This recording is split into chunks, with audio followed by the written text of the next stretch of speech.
Salut, aujourd'hui grosse chaleur, on se protège tous comme on peut. Moi j'ai trouvé une place à l'ombre et je fais une activité tranquille. Donc en fait aujourd'hui ce qui m'intéresse c'est de récupérer les différentes couches de diffusion d'une dalle, d'un écran à LED.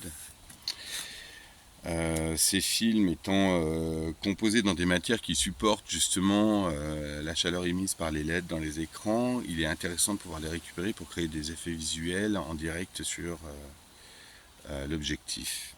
Et pour le prochain clip, celui qu'on est déjà en train de tourner, sur lequel vous avez pu voir des 2-3 reels qui sont diffusés, on va avoir une autre séquence qui va être de plein jour et sur laquelle j'ai besoin de faire passer une idée un peu de milieu lointain, presque imaginaire. Et donc j'ai eu l'idée d'appliquer cette technique qui n'est pas de moi, hein, c'est d'autres personnes qui l'ont trouvée, donc je vous la montre. En fait, lorsque vous enlevez tous les carters de l'écran, de la dalle, à l'intérieur vous trouvez différentes couches de diffusion de lumière avec différentes formes d'opacité. Alors là il y a une face brillante, il y a toujours une face brillante et une face qui est plus opaque. Et en fait ces différents films sont vachement bien parce qu'ils peuvent servir de diffuseurs de lumière, notamment pour des lumières. Hein. Vous voyez, ça se découpe comme une gélatine.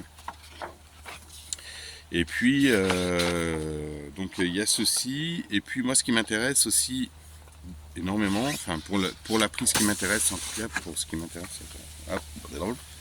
c'est ce film là. C'est un film de diffusion qui répartit en fait la lumière et les couleurs.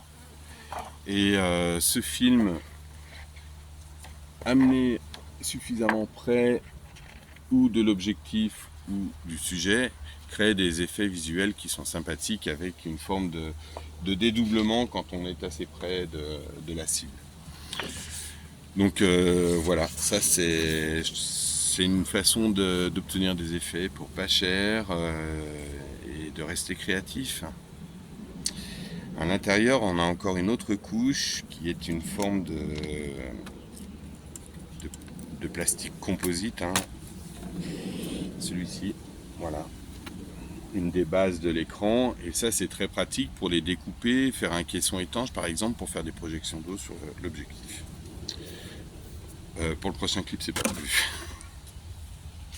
Il y a déjà beaucoup d'étapes et c'est compliqué. Et puis la dernière couche, ben, c'est celle-ci, c'est une feuille toute blanche, mais qui peut être aussi très pratique. Mais alors là, je pense, j'utilisais ça beaucoup moi pour faire mes maquettes de stop motion ou pour faire des dessins avec du marqueur.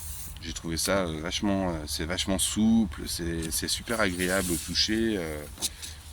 Enfin voilà quoi, ça glisse quoi.